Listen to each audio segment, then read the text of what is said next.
They work all week for Friday night. Get rid of the ball, get rid of the ball! And when you call, click, or visit Dublin Chevy Nissan, you'll see our teamwork in action. Let me put your dream in your driveway. Let's take a test drive. The right vehicle, the right experience, the right dealer. And remember, Don sells cars well only at Dublin Chevy Nissan. You'll score a winning deal every time at Dublin Chevy Nissan. Yeah, if God can perform miracle after miracle that he has in my life, right? Sparing me from an abortion, bringing my adoptive parents into my life, saving me from pain and suffering when I found out the truth about surviving that abortion, landing in the city where my birth father was living, at the same time that I was giving birth at the same hospital where my life was supposed to end, moving to the city where my birth mother has been for over 30 years, bringing her now into my life. I mean, the list could go on and on. If God can perform all of those miracles in my life, there's nothing that he can't do in someone else's. I think the biggest piece is that we have to be willing to cooperate with him and say yes. I think a lot of times we know God is calling us forward to do something or try to mend a relationship, and there is this part of people that struggle and kind of go, I don't want to do that, right? Or yeah, maybe if they apologize to me first, and we set these conditions, and God is saying, no, I'm talking to you. What do you need to do to make a difference? And so I look back on my life and I see all of those times that God has said, don't worry about anybody else. You need to worry about what I'm calling you to do.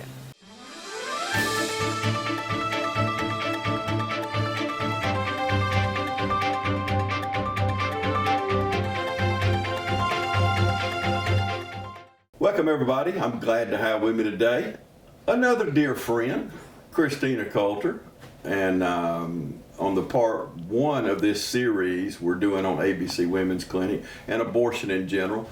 You were behind the camera listening to me and Becky talk about you. Yes, sir. So now you're here to defend yourself. That's right. Okay. I know you're excited. You're going to be the new executive director. I walked in and on the desk, Christina Colter, executive director. Mm-hmm. Boy, that is, you just already just moved in and took over, didn't you? No, that was Becky's way of making sure I didn't leave and run away. And she I did know that. She told me she did it. She told me she did it. So, but tell me how you feel about it. About stepping into this position, I am so excited. God, it took him a while to convince me. But I've known, for a long time this is where it was headed. That's what he does in our life. Everything we do is preparation for where he's taking us next. I do bring a lot of experience with me because I have been with the ministry for so long. And I'm just so excited how God has just shown me where we're headed. And we're going to see more women than ever before. And it's very exciting where we're going. And I've known you for some time, but where did you get your passion for helping women like you're doing here? That's a good question. I guess because of my own circumstances of my life, for a very long time, I've known, probably even when I was a teenager, that I've always had a heart to listen, to just be there for women or girls or, and then as I got older and of course as my husband went into ministry and I was already doing this, it just seemed right that I needed to pursue some kind of educational something to help me in that endeavor, and it's just always been my heart. Mm-hmm. I want to see women healthy, whole, healed, and being what God created them to be. That's just always been my heart. So what do you think, how do you feel when you hear Planned Parenthood say that same thing? It's deceitful. It's very deceitful. And, everything comes down to what our worldview is and what we, I filter everything through the Bible, and I have a biblical worldview. And those who don't have that, well, they're only going to look at what can I get now, what can I do now, what's going to make me happy in the moment.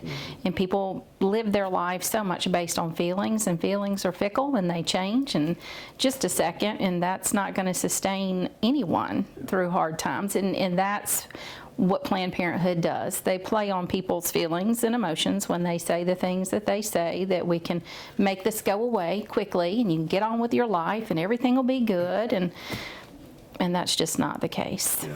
And Planned Parenthood was started by a woman who literally wanted to wipe African Americans off Yes. the face of the earth. Yes, That's how Planned Parenthood started. that's right. How could anybody buy in on, if my pastor stood up Sunday and said what she did when she started Planned Parenthood, I'd walk out and never go back there. I mean, we have to make those decisions, and you hit on a good point. We all have a worldview. That's right. Everybody has a worldview. That's right. But we filter ours, you and I sitting on the set, it's a biblical worldview. And it's not what James Deal says, or I know my pastor yesterday was really hard on some things, well, sex outside of marriage. Right. And, you know, I guess he could tell he was upsetting some people because he said, you know, don't get mad at me. I'm telling you what God's word says, and he held up God's word. So that's what we're talking about here. That's right. It's not the book of Christina That's Colter, right. James Deal, or That's whoever. right. It's what God's telling us. Right. And when we in life don't know what to do, that's what we ought to do. Turn to God's word and see what he's telling us to That's do. right. I want to play a video. I want you to watch this. It is a woman who is giving her testimony. And I don't want to give none of it away because her words tell it all. It tells it all. I want you to watch that with me. And then on the other side, I want to get your comment, okay? Y'all watch this video. It's several minutes long, but I want you to listen very closely to what she has to say. I'm Cynthia, and I just flashed back to when I was a young girl at 15. I exercised my right to choose, and I chose abortion at 15 under the direction of a well-intentioned mom. She was trying to preserve a relationship with a wonderful Italian father, and we thought the unintended pregnancy would be best dealt with abortion. And I entered into my first abortion decision at 15 years old. I did what a lot of 15-year-old girls do after abortion. I acted out. I dove deeper into the lifestyle that landed me in the pregnancy situation in the first place. I looked for love in all the wrong places, as we say at the clinic where I work now. And looking for that love wound up in another unintended pregnancy at 19 years old. And to be quite honest with you, was probably not sober enough to fully comprehend that pregnancy at 19 and enter into second decision for abortion. Flash forward 10 years, entering my 29th year of life and old enough to know better and growing in my relationship with the Lord and working and established as a young woman, and again, old enough to know how one was getting pregnant and how one wasn't getting pregnant. And I'm in now a third unintended pregnancy situation, not married, working, growing in my faith, loving the Lord, but still sexually active outside of marriage, making that choice to be involved in a relationship that was not with the man that I would later commit my life to in a marriage relationship. And I think at 29, what was interesting about the decision then is at this point I had a relationship with God. And I remember saying, Lord, you'll forgive me just one more time, won't you? And I flip-flop now as a director at a reproductive health care center. I look back and think, I was old enough to know better. And so I'm 29 years old, and now I'm having some complications. I am now bleeding through this pregnancy. And I head off to the doctor, and in this particular instance, this doctor read my state of crisis because I'm overwhelmed. She said, well, you know, you've had some bleeding, you're probably miscarrying. And you're looking for an out. You feel trapped, so you're looking for an out. And I thought, oh, I'm probably miscarrying? Well, message number one is probably miscarrying is not a medical diagnosis. It's an assumption. She saw my crisis and she saw the bleeding I was having and said, well, you're probably miscarrying. And we exited the exam room and went into the next room and did a full D&C and her in third abortion. And so my mind at that point thought it had closure, and I leave, still very emotional, and I come back for my 2-week checkup, and she does a pelvic exam, and she said, your uterus is still very enlarged. And I said, what does that mean? Again, message number 2 would be, I should have been more informed. I can't be 29 and clueless about what's happening in my body, about what the doctor's telling me, about what that might mean. And she says, well, your body still thinks it's pregnant. And then she says the phrase I'll never forget, we probably didn't get everything. So when you digest what that phrase means, pieces of a child left in me, what didn't we get? And how was my body responding to that? And there's so many overwhelming thoughts that happen in that exact moment. And I remember, and this is where I think the Holy Spirit moved in my heart, in that very intimate moment in the exam room when I was too overwhelmed to think clearly for myself. And I asked, could we please see what was inside of me and what we might not have gotten? And she said, yes, let's schedule an ultrasound. The law didn't require the ultrasound prior to a D&C in the next room back in the day. And she sent me to the ultrasound technician at a hospital location, and I drove over there and got my ultrasound. And the technician, who couldn't talk with me, could just gather the data doing the scan. You could tell she was frustrated and not getting what I guess she intended to get, and left the room and brought a supervisor back in. And the supervisor takes the probe and begins scanning, and time is passing, and I'm saying, what didn't we get? And the supervisor looks at me and she says, the baby is swimming so quickly, we can't get an image. Baby? And again, my mind goes off into 100 different directions. And we flip the screen around, and she says, you were carrying twins. And on this side, we see a deflated sac where the twin was extracted. And on this side, we see a baby that survived an abortion procedure. And at that point, I was just delirious. Baby.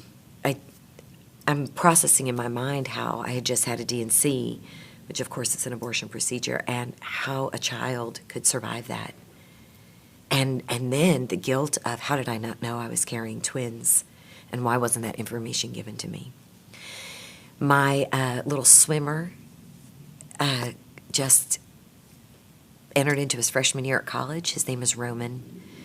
At that moment in my life, his name became Roman after the Bible verse Romans 8:28. And for those that love the Lord, God works all things together.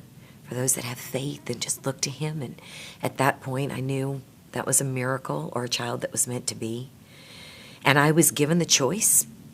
Would I like to have the 4th abortion procedure? And there was no way I could even contemplate that. I kept exercising the right for abortion as a choice that I thought I had the right to make.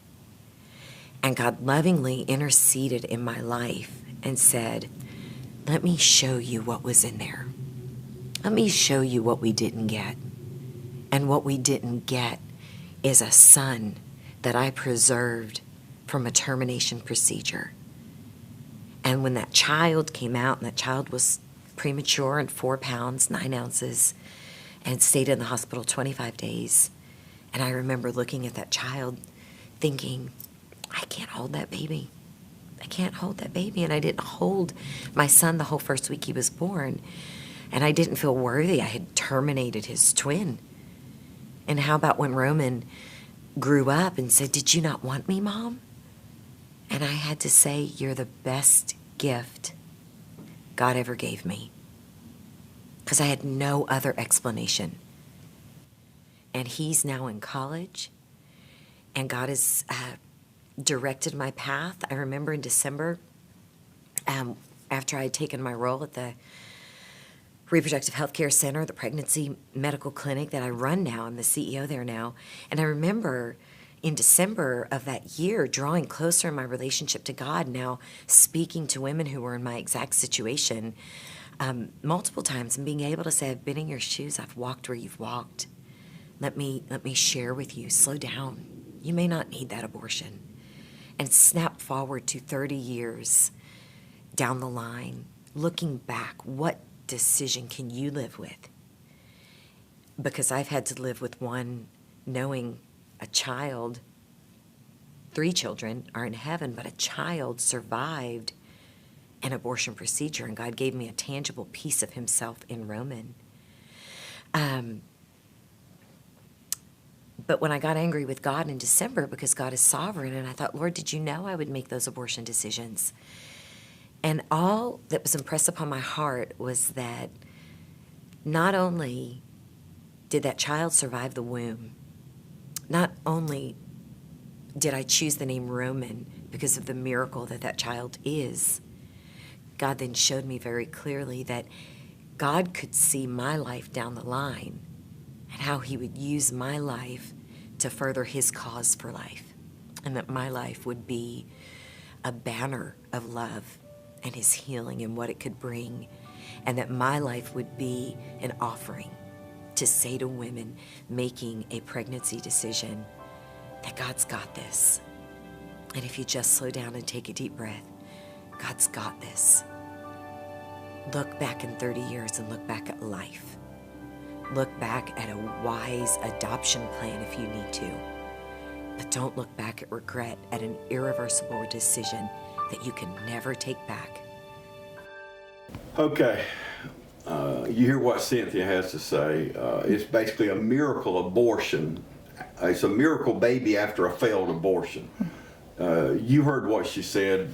What say you? Gosh, for me personally, I mean, it very much touches me because my birth parents were 15, so I totally get, at that age, in her mind, as a 15-year-old, feeling like this is the choice that needs to be made because there are no other options.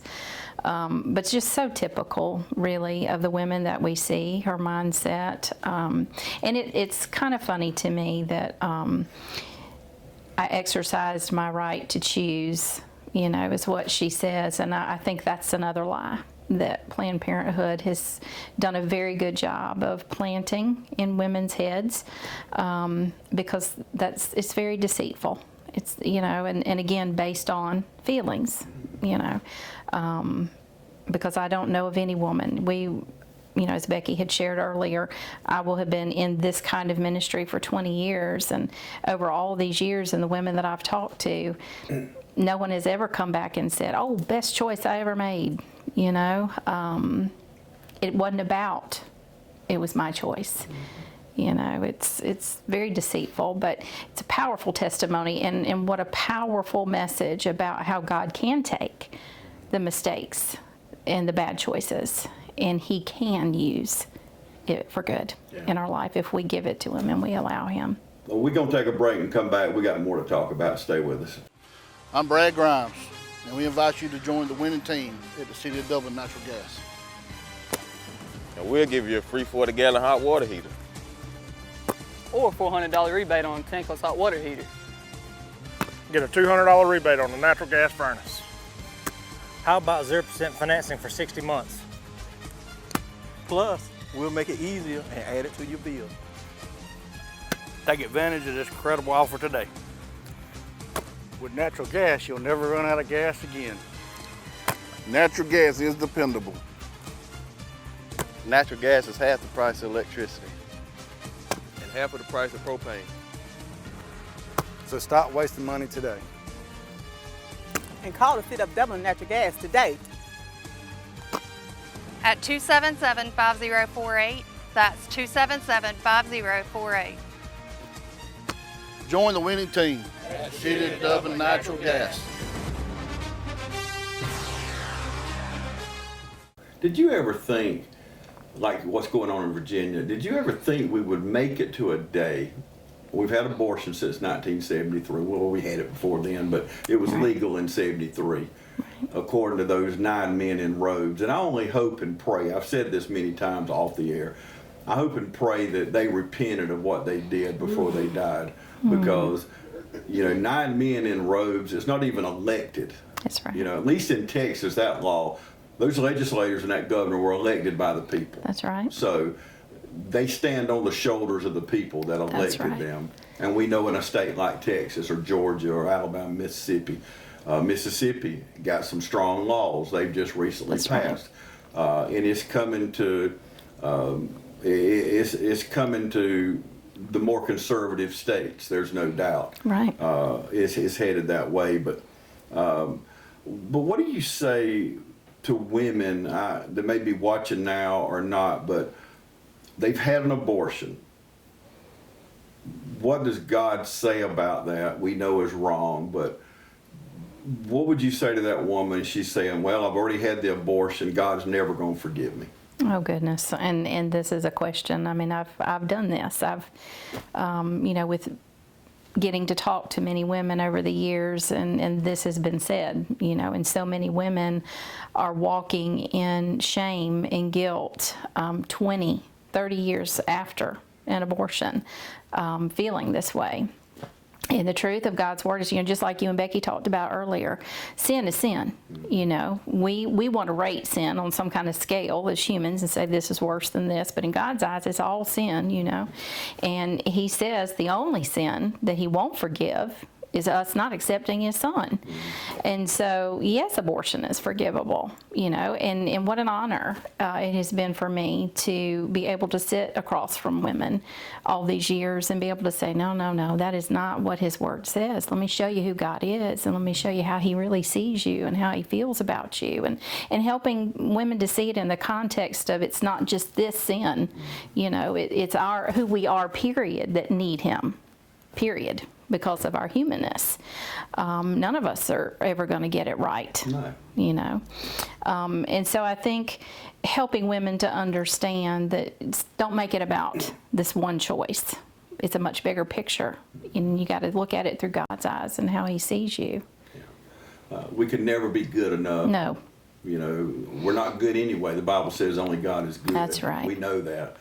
But so a woman who has asked for forgiveness, but so many times, and I've struggled with this earlier in my life, I'd ask God for forgiveness and I would repent and turn from those ways, but I would still beat myself up. Sure. See, that's not biblical. No. That's not biblical. I'd written down coming over here today, I said, I was actually listening to Charles Stanley on the radio, and he says, it's funny how we are. He said, we confess in faith, but we live in doubt. Yeah. And I think so many times that's what we do. Yeah. God says He forgives us as far as the east is from the west. That's right. And I had a guy tell me at lunch last Thursday at lunch, he said, James, I said that to him. He said, it took me years to figure out what that meant. Because it's never ending. I mean, we have a North Pole and a South Pole, so that's a stopping point. Measurable, right? From the east to the west, God forgives us. He forgives us. And nowhere does it say for us to beat ourselves up for 3 years. That's right. And then God forgives us. Do you run into that when struggling after that time of repentance? Absolutely. And that's where I believe, the church as a whole, we really have to do a better job of discipling.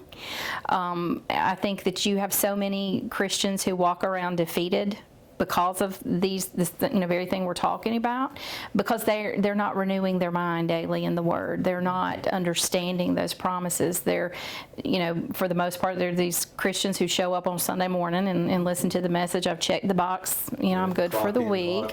That's right.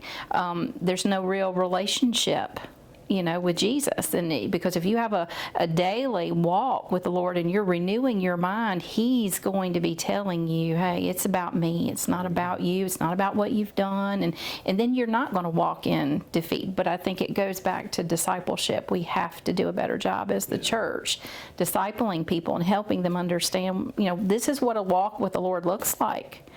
It's not just saying, hey, I believe. We're failing at that. And we have for a long time. The church is failing.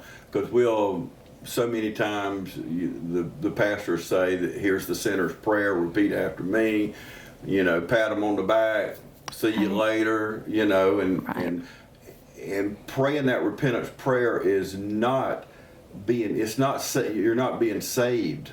It's only when you turn from your ways and you start that personal relationship. You're in the Word every day. I hate to say this, but most people watching us go to church all the time don't read their Bible every day. Right. We have to be, and I don't care what time. I get up early every morning, but even though I get up at 4:30, 5 o'clock, Satan's been up. Yeah. He's waiting, and it tells us in Ephesians, put on the spiritual armor. That's right. And that spiritual armor is being in the Word and praying and getting in the car and listening to Charles Stanley or Christian music. And I tell people all the time, garbage in, garbage out. Right. And if you're listening to, and I'm not attacking people that listen to country music, but if you listen to music about drinking and their trucks and running around and all these things, you're putting garbage in your mind. Right. And I listen to country music most of my life. But, you don't even realize it's slipping in on you. Right. And that's how Satan is. He just eases in on you, and before you know it, he's got you. Mm-hmm. So you're so right about that. You're so right. We're going to take a break and come back. We got more to talk about. Stay with us. Drop by today and see the winning team at Lakes Alignment and Truck Service in East Dublin. We're now offering tires and service for all your agricultural and farm equipment. At Lakes, we've got you covered on the road or in the field. Big truck alignment, industrial tire pressing, and commercial truck service. So join the winning team at Lakes Alignment and Truck Service, and now offering agricultural tire service. No matter where you are, call 272-4230 and our service trucks are rolling to you. Lakes Alignment and Truck Service, serving you at the same location right behind Thomas Auto Supply since 1954. So grab the family and head on out to the field. This football season, you're sure to be on a winning team when you join the team at Lakes Alignment and Truck Service, and now agricultural tires and service. Lakes Alignment, East Dublin. You've got miles and miles of grass to mow. So you're going to need a machine built to perform, day in and day out, season after season. You're going to need a Gravely, built to mow the distance. Find your new Gravely mower at Myers Equipment and Supply, 301 North Jefferson in Dublin. Welcome back, everybody. Continuing my conversation with the new executive director at ABC Women's Clinic. We're about to celebrate 30 years coming up in a few months. What do you think about that? That's incredible. It's just incredible to think about how this community has rallied for 30 years to support this ministry, to donate. We have some of the most faithful donors who have been giving. I've seen their names that I'm fixing to be, 18 years that I have been here. Month after month, they sow into this good ground, and it's just an amazing, amazing ministry to be a part of. It's a privilege. Yeah, there's no telling what God's going to do here, what He's already done, but just continue to do. But the video we watched a little while ago, Cynthia made a comment that she says, God performs miracle after miracle. Yes, He does. Yeah, He miracles sure aren't does. just in the Bible. Oh, no. People think, back in the Bible time, God did this, God did that. No. He's doing it every day. It is an absolute miracle every day when a woman goes into that room and she sees that baby on that screen and she changes her mind. that's a miracle. Yeah. When she realizes her need for Jesus Christ and she prays to receive him as Savior, that is a miracle. Yeah. We get to see him and witness him and stand here and watch what God does every single day in this place. It is a privilege to be a part of this ministry. And when you see somebody accept Christ, it is a miracle, but it is one of the most. It's better than any movie. It is. Better than any food. It's better than anything there is. I'm telling you, God is so good, and but He performs miracles every day. Yes, He does. You know, I hear people say, "Well, I was lucky. You know, we were lucky." No, you wasn't lucky. There's no such thing as luck. No. There's no such thing as consequences. No. God intervenes.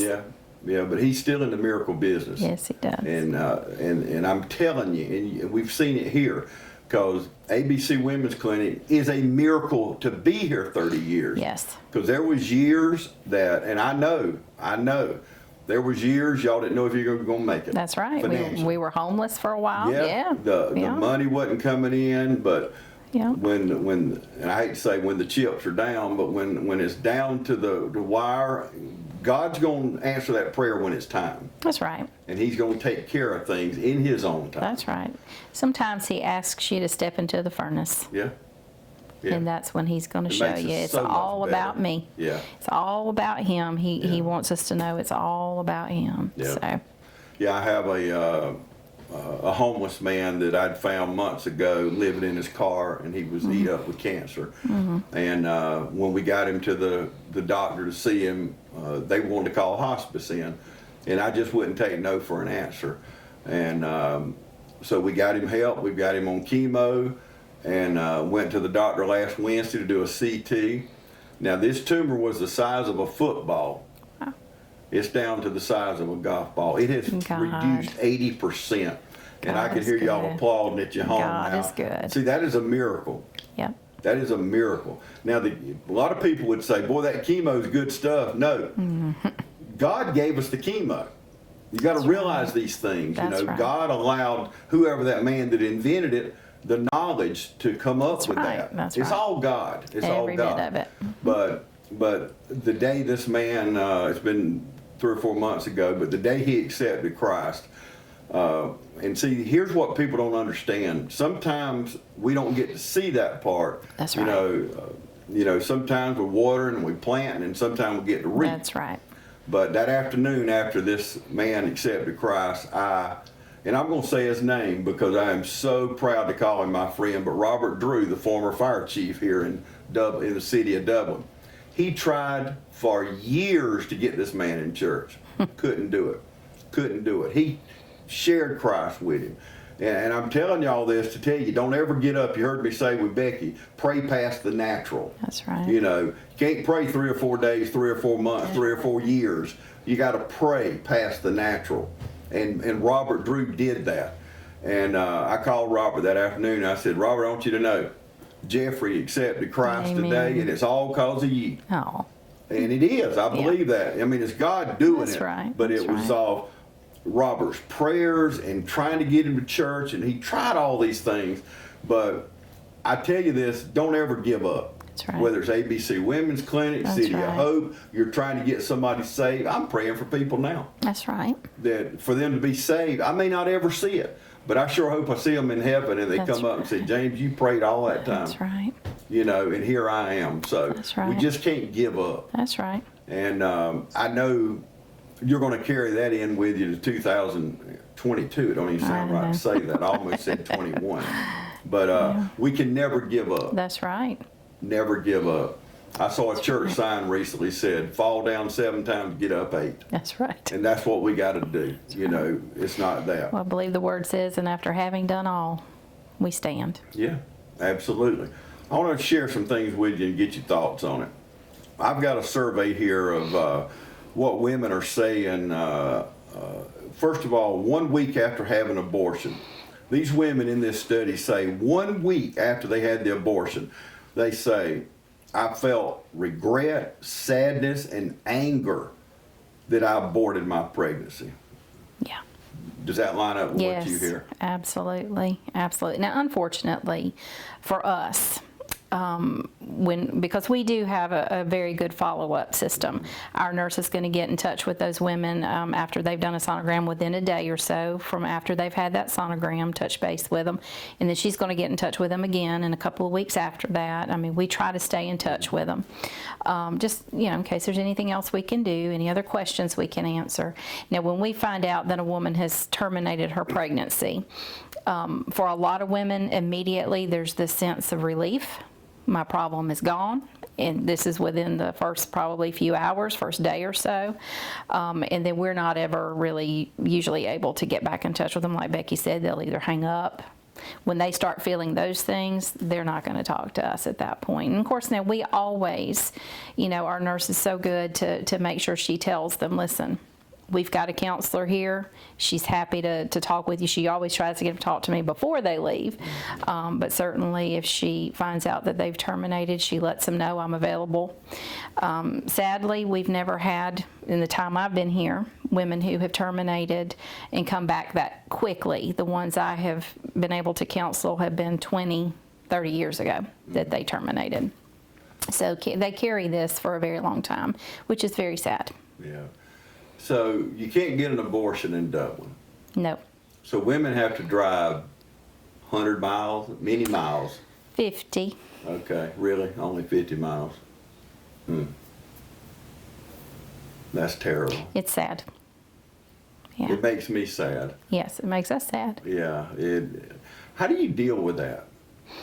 Which part of it? When a woman chooses abortion, and I know it's got to tear you apart. How do you deal with that? Our hearts are very sad, but we do everything we can to let her know we still love you.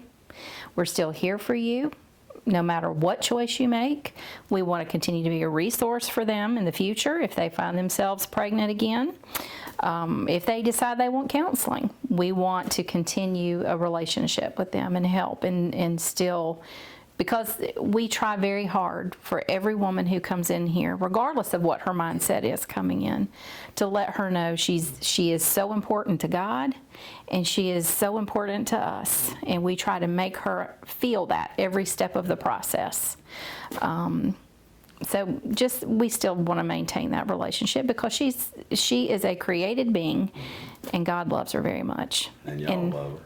And we try, and we understand, as hard as it is, in God's sovereignty, just as the video we watched, and she said, God knew the choices that she was going to make, and He used every bit of that to get her to be an advocate for life. And He can use those choices. And so we absolutely want to maintain that relationship to help them see, God, look, this might feel like the worst thing you've ever done, but God can take it and He can use it for good if you'll allow Him to. Amen. 2 years after women have an abortion, they say that they continue to have psychological problems 2 years later. And so how does that line up with women you have talked to? Very much so. I have several personal friends, who have made that choice in their past. And what happens is if they don't get help and start, working on that healing process, that guilt and that shame begin to really take root and begin feeding them more lies that they begin believing about themselves, that they're not worthy of anything better. They're not worthy of good relationships in their life, and then they start making, sometimes even worse choices and go down very hard roads. And before we take a break and wrap things up, I did a show with Becky here a few years ago, and I never could let this go, listening to her talk on that interview, but for the women, and I wish our community could solve this problem, but the women that were coming in that saying, I just can't afford it. I don't have the means. I've already got one child, two child, whatever. There's no way I can afford it. And I just hope and pray that, I really hope that churches are listening now. We could do a scholarship fund or help pay for child care. There got to be some other answers the church could do. But I'm fast forwarding 2 or 3 years later. Are you still running into things like that? Sure. And one of the things that we try to do here, we have a very extensive resource list that we give all of the women who come in here. So depending on what she is saying are her needs, if we have somebody who is really adamant that no, there's just no way, we try to let her know, listen, are you aware that these things are available in our community that can help you materially? These, with finances, all of these different resources. And Dublin is so blessed to have so many different types of resources available to people in this community. But the foster care system, I know, that could be a whole show in and of itself. Yeah, but, I know that there are some other avenues. You have Families for Families who place children in Christian foster homes. Yeah. So there are choices. And, I think if there's any women who are watching this show who are in an unplanned pregnancy, I think probably the biggest thing I would want to say to you is no matter how desperate you feel, you have options. There are options, and you don't need to feel like you're backed into a corner with no way out but abortion, because there are other options, and we would love to share those with you. Yeah. Good point. There are resources. There are a lot of resources. And that's one good thing y'all do is open up those doors for them. Because when you're backed into a corner, you don't see those things. That's right. And they may be right in front of you. That's right. And if you're watching us today, they are right in front of you. It's called ABC Women's Clinic. It's right in front of you. That's right. There's no doubt. God performs miracle after miracle. I just love that. We see those things all the time. A lot of people don't give him credit, and God is, you just mentioned a while ago, the sovereign God we serve knows all. That's right. He knew when we were in our mother's womb that we'd be sitting here today talking. That's right. The God we serve. That's right. So isn't that wild? That's crazy. I'm telling you, I love it. I love it. Wild and crazy. That's How about right. that? We're going to take a break and come right back. Imagine a life-changing injury. Imagine the fear and unknown. The Houston Clinic Sports Medicine Team, the only physicians in the area with advanced certification in orthopedic sports medicine, treats sports injuries with innovative techniques. The Houston Clinic has helped nearly 1 million athletes live without pain. Imagine getting back in the game. Imagine the best game of your life. The Houston Clinic Sports Medicine Team. My name is Jeremy Blackstock. I'm the head of school at Trinity Christian. We would invite you to come to our campus so we can show you around and discuss ways that we can partner with your family in Christian education. Our goal here is to teach the truth and to have students leave here prepared to serve others and serve God in their communities.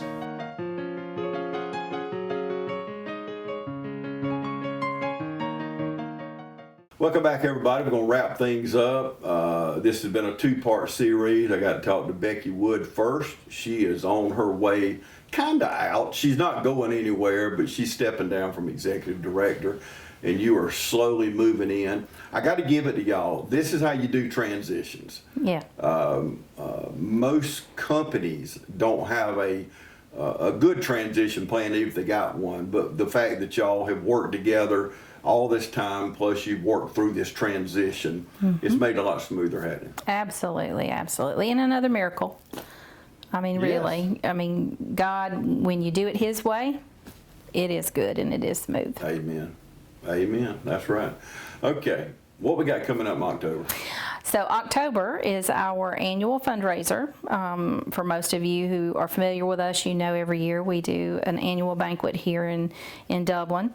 And so I believe the information is going to be on the screen. So we're going to be putting invitations in the mail. If you don't get an invitation and you're interested in coming to the banquet in October, the number's on the screen. You can give us a call and we'll be happy to reserve a seat for you. So we're excited about this. So for somebody that don't know what you're talking about, what can they expect if they come? To our annual banquet. Normally, this is our big fundraiser, that we do. We do several smaller things during the year. This is our big, banquet that we do to raise funds to sustain us, for a good bit of the year. And so it is a fundraiser. We need to make sure people understand that. You will have a moment in the evening where you will be asked to sow into the ministry financially. That's right. That's right. Don't be shy. Right. And I'm telling you, right, it's more important than ever before. I know Becky shared earlier, that we're getting ready to break ground on this new building, but with the vision that God has given me moving forward, and we're going to be seeing more women than ever before, we desperately need monthly donors. So I would just ask you to pray and seek the Lord. If he would have you sow into this ministry in any way.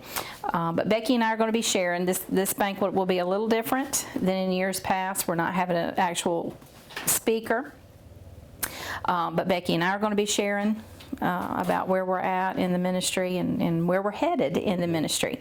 If you would like to underwrite, we are always needing people to help us, so that if you underwrite the banquet, then all of the funds that we receive that night go straight into the operating of the ministry and don't go for paying for the meal or the facility or anything like that. So we always need underwriters. Yeah. So. Yeah, absolutely. Yes, so there's no charge because of our generous underwriters who give money for us to do this. There's no charge to anybody to come to the banquet, and it's going to be a great meal. Company Supply is catering it, and we're having it at the Ice House, and it's just going to be a wonderful event, and we're looking forward very much to being with everybody. Yep. Good food. Yes. Good fellowship. Yes. It's for a good cause. And I say that very sincerely. Bring your checkbook. Be a part of this because we need the money. We need it. You pray about what how God wants to use you. It may be, you said, underwriting the meal. It could be a number of things. That's right. But you just pray about it, and however God moves you, we know that you'll be obedient. That's all I got to say.